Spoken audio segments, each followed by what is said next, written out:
here in the BT studios. We have our special guest this morning from Coquitlam Search and Rescue, Steve Chapman. Welcome back. Good morning. Thanks for having us on. Yeah, of course. Yeah. I know a lot of people are heading out into the woods, even with this heat wave. Can you tell us about the #1 reason people get lost? So one of the biggest reasons is use of cell phones or misappropriated use of cell phones. What happens is people take a cell phone as their primary navigation source.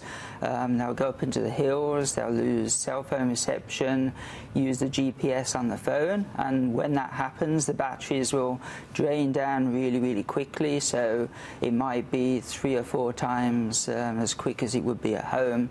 So they get to the end of their hike, or maybe halfway through, and the phone is dead. And of course, if it gets wet, or it gets dropped, then again that primary navigation tool is gone to them. Okay, so if that is our primary tool and it's going to fail us, what should we have in our backpacks? Well, the key is that it shouldn't be the primary tool. So the primary tool should be a good old paper map, preferably waterproof, along with a compass. Real old-fashioned. Old-fashioned is the way to go.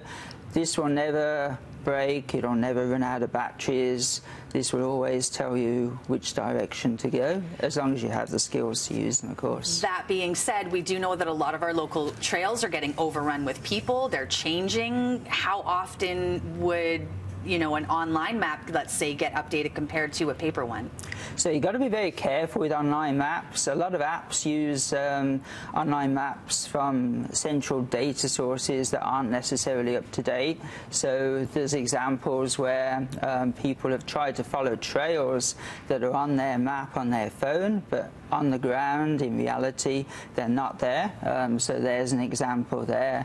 The north side of Mount Harvey is actually a mountaineering route that requires rock climbing equipment, helmets, ropes, but on the map it shows it just as a regular trail, which could be incredibly deceiving. How about this map, Mount Burke? Yeah, so this is a standard topo map issued by the government. Not bad, but it doesn't show the trails, so it just shows the one track up there, and that isn't really enough to go by. It'll show lakes and slope, but not actually where the trails are. Now this one here, this looks more like something that would be handy. You can see different kinds of trails. Yeah, so this is the kind of thing that hikers should be aiming for. So something that has a good scale, 1 to 20,000 is the recommended scale for hiking, and it shows all the trails, and most importantly, somebody has gone onto the ground and actually GPSed all the trails to verify that they are really there. So we talked a moment ago, you have this GPS-based map. Where can we actually get those maps? It's not just a regular gas station map. No, they're speciality maps, so in some outdoor stores, online as well.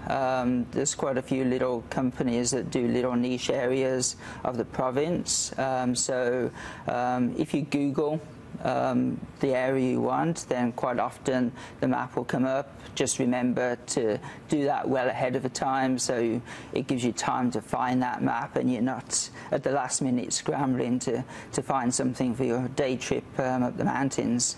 And Steve, sometimes when we talk, especially when you come to Breakfast Television, we just talk about safety, but let's talk about the joys just really quickly before we back up and go to break. What is your favorite hiking trail in the Lower Mainland?